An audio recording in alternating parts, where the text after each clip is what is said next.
हुआ। केवल ज्ञान प्राप्त होने के 66 दिन तक, कितने दिन तक? 66 डेज भगवान की दिव्य ध्वनि नहीं खिली। जबकि होता ये है कि जिस दिन केवल ज्ञान होता है उसी दिन भगवान की दिव्य ध्वनि अवश्य खिलती है।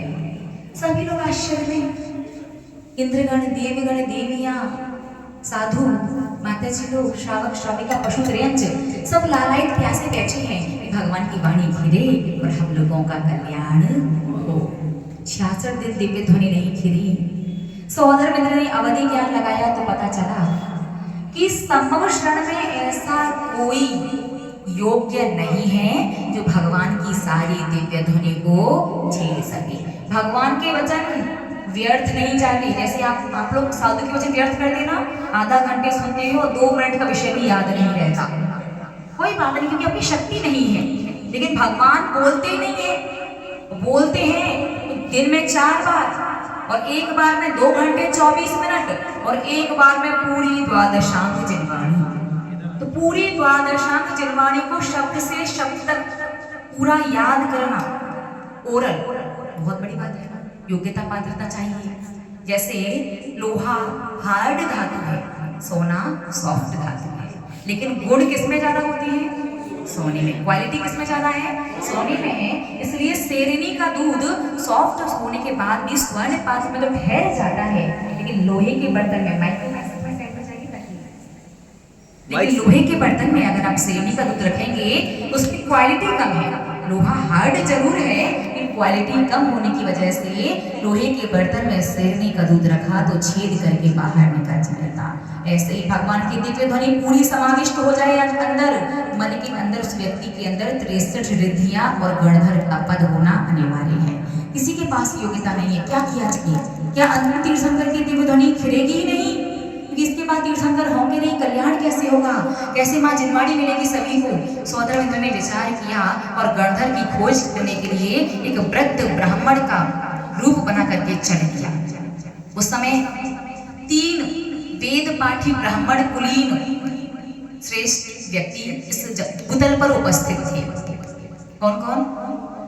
इंद्रभूति, वायुभूति और अग्निभूति।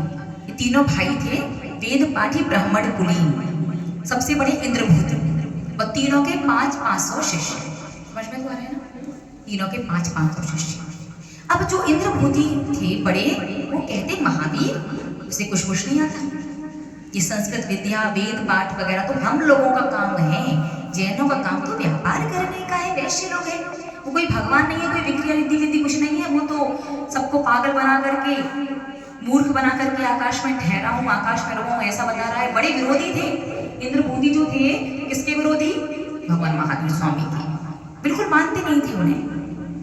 सहोदर घूमते घूमते उनके पास पहुंच करके समझ गया कि अभी आज इनके भगवान महावीर स्वामी के लिए विरोध है।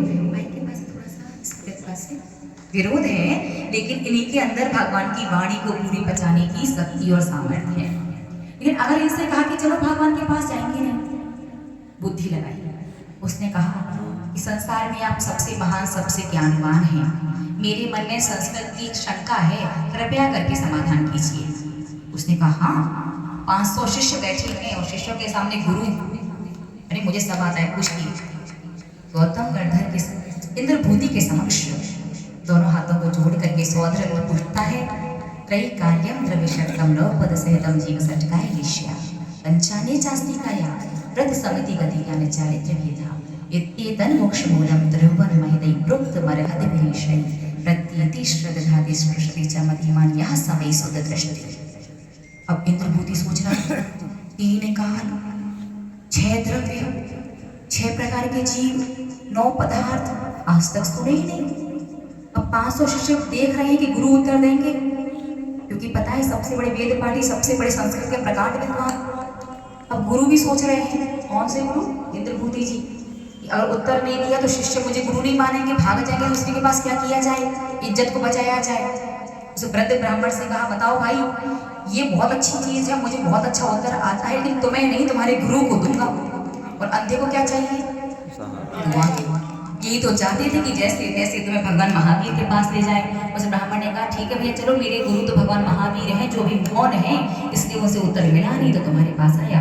अच्छा वो छलिया जो मैत्री है ठगता है सबको, चलो पहुंचे और समोसे में जैसे ही सीढ़ी चढ़े और मान स्तंभ दिखाई दिया, गदगद हो गए, मस्तिष्क स्वतः झुक गया और समझ में आ गया ये कोई माया या छलावा नहीं है, ये तो वास्तविकता है। जहाँ पर आप कितना भी प्रयास कर लो, हम खुली चुनौती देते हैं, किसी को कितनी भी रिद्धि हो, किसी को कितनी भी सिद्धि हो, किसी को भूत प्रत्यंतर, जिसकी भी सिद्धि रिद्धि जो भी है इस पंचम काल में, कोई एक कागज हवा में ठहरा करके बताओ, कुछ सेकंड भी एक कागज हवा में रोक करके दिखाओ अपनी सिद्धि से। और वही भगवान महावीर स्वामी को तो केवल ज्ञान होने पर क्या हुआ?